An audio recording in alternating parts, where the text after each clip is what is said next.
Good morning. My name is Jella AJ, and I'm here to persuade you guys that every child in the household should be treated as their own individual instead of one particular group core. Now, this is probably going to only work with more than one sibling or if you have more than one child, but still, you should treat your child as their own individual. Now, in my household, I had three brothers, and we were treated the same. Like, the oldest didn't have any more privileges than me, and we all were showed the same.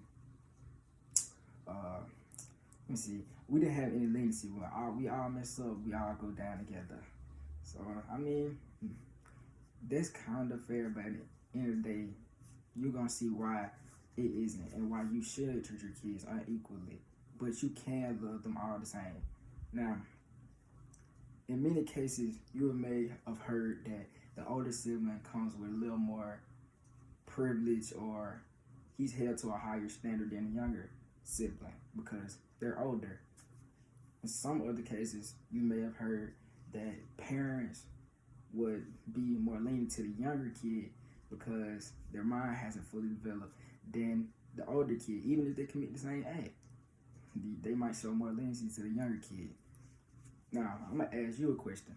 Do you feel that every kid should be held to the same standard no matter age or special differences? Now, this is going to go into your need.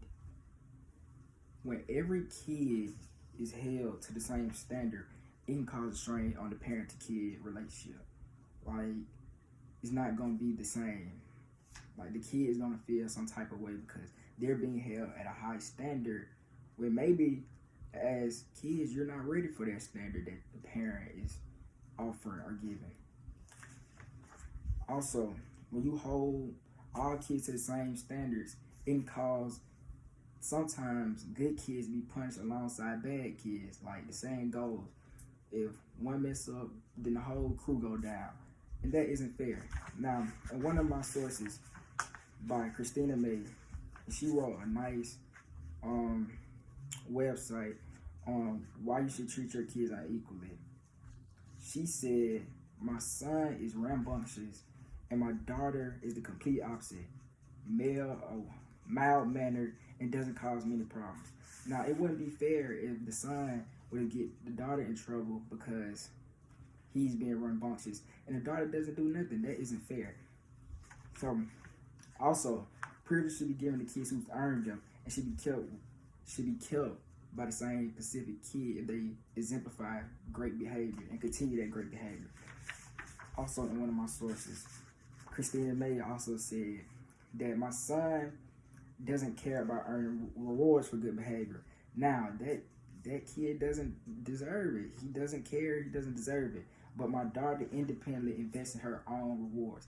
Now, that can cause good behavior. They may make her want to keep going and be a good person, and doesn't cause her parents any trouble. And I think that's totally fine. That's totally cool for her daughter to invest in her own reward system. And it may give her a boost along. Like, it's gonna give her a boost when going out and doing acts. Now, once you start treating your kid as their own individual, you will see the changes and the benefits, like your satisfaction. Treating each kid as their own unique individual will reward good behavior and punish bad behavior at its source. So once you start treating the kid as their own individual, you will start to see the good ones weed out from the bad ones. Like, if you have, just like she said with her son's bad, you can stop the bad behavior right there at its source. Then when you see that he's the bad one, you see the good kid doing good behavior, good acts, you can reward them at its source. You don't have to, it's not going to cause any more turmoil and tension and confusion throughout the household. Then better behavior will be shown once you see that once a kid sees that their other sibling is being rewarded with good behavior, the other kid is going to want to get the same reward. It may be you can reward them with money, with gifts, any type of reward you give them. kids will tend to want to get the same thing because they may feel it's favoritism or whatever, and they're going to want to test it out. Now, in one source, it says researchers used to believe that kids acted a certain way because of how they were parented. But Christina May has said, since she learned that this relationship works in the other directions, parents respond to the child's personality and behavior, and they should be able to modify their approach accordingly.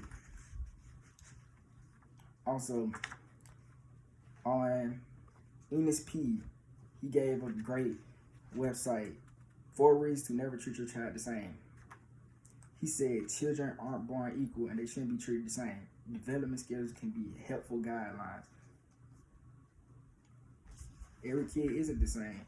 Once you treat the child individually, you will start to see that child's special characteristics or their special individual aspects. Just like, and the Christina May also said that scientists have recognized that siblings often are very different from one another. That's true. That's a fact. Every kid isn't the same. Now, she also said the fact that I treat them unequally doesn't change that I wouldn't even argue it's imperative that all parents of multiple children do the same extent. Now, I believe personally you should start treating your child unequally, but you can also love them the same. This shouldn't take away from your love aspect for each kid, but you should also want to show them that you should be rewarded for your good behavior, or that bad behavior isn't good. And once you start treating them as their own individual, they will start to catch on, start to see the differences in your household. Now, I want you to visualize. Once you treat your child as their own individual, you will see the child develop their own special characteristics, as I said. And it will also lead to less problems in the household. And then I encourage all parents to start treating their child as their own individual instead of treating them all as one whole core. Then I encourage parents to also reward each child when they're showing exceptional behavior and they have earned it. Once you start rewarding kids, they're going to start showing more behavior because they want more rewards. As a kid myself, I wanted more rewards. I wanted more money. And don't think you're showing favoritism. You can love all your children equally, but you can also treat them unequally as well. That was my presentation on why kids should be treated unequally.